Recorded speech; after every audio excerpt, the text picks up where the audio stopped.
Hi, this is Lance from Accurate Plumbing and Drain Cleaning. Today we're going to talk about outside spigots. I hope by the end of this video you're more familiar with the different types of outside spigots and how to properly maintain them. So first we'll start off with your old school outside spigot. This spigot has to be winterized. The water from your water supply shuts off right here. So if this spigot has a garden hose connected to it, or the valve is closed and not winterized, this spigot will freeze and break in the winter. So this is an example of a frozen outside spigot. If you notice, there's a split here where the piping actually separated from the ice. Now the part that's interesting is that the water was actually shut off right here, but this section of piping was still full of water because a garden hose was connected to it with water in it. It doesn't matter whether the valve was off here or not, there's going to be water in here if there's a hose connected to this spigot in the wintertime and it has water in it. It will not allow the spigot to drain out. In the late spring and the early summer, we get a lot of calls from customers that they've got a frozen pipe from an outside spigot and it's flooding out their basement or their crawl space. Usually they don't know that it's happening because they're outside and they're watering their flowers or they're washing their car for the first time of the season and they come into a flood in their home. The second spigot we're going to talk about today is the antifreeze anti-siphon spigot. This is your most common up-to-date spigot that you can purchase today. The advantage of this spigot over the other spigot is that it actually shuts off inside the heated space of your home, which will keep it from freezing in the wintertime. It's somewhat misleading because if there's a garden hose connected to this spigot with water in it, it can still freeze, and we're going to go over that with you in just a moment.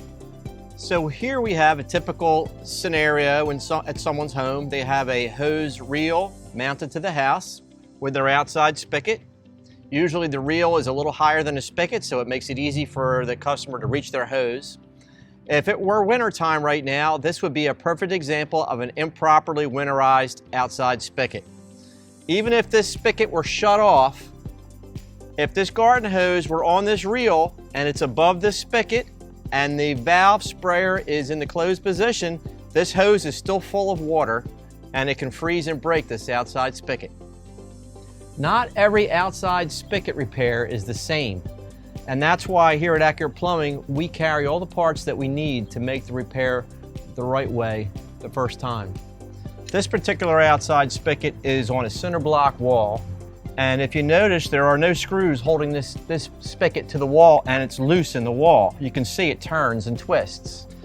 So we carry these brackets that we can actually slide over our new installation, and we can mount that bracket to the wall and then attach our spigot to the bracket so that it's a nice clean appearance and there's no chance of a garden hose tearing that outside spigot off of the water line, causing a flood in the house. I'm sure many of you folks have wanted to go out and wash your car in the early spring or the late fall, and it's just too cold to do that. Or maybe you want to wash your dog, and if, like myself, your dog just can't stand the cold water. Well, we have a fantastic option for you here. It's a combination hot-cold outside spigot. You simply turn the handle to the left or the right, just like a typical faucet, and it provides you with hot water. So I hope you enjoyed this video today. I hope you understand the difference between the different types of outside spigots, how to properly winterize an outside spigot, and I hope you enjoyed the option that we provided for the hot and cold combo.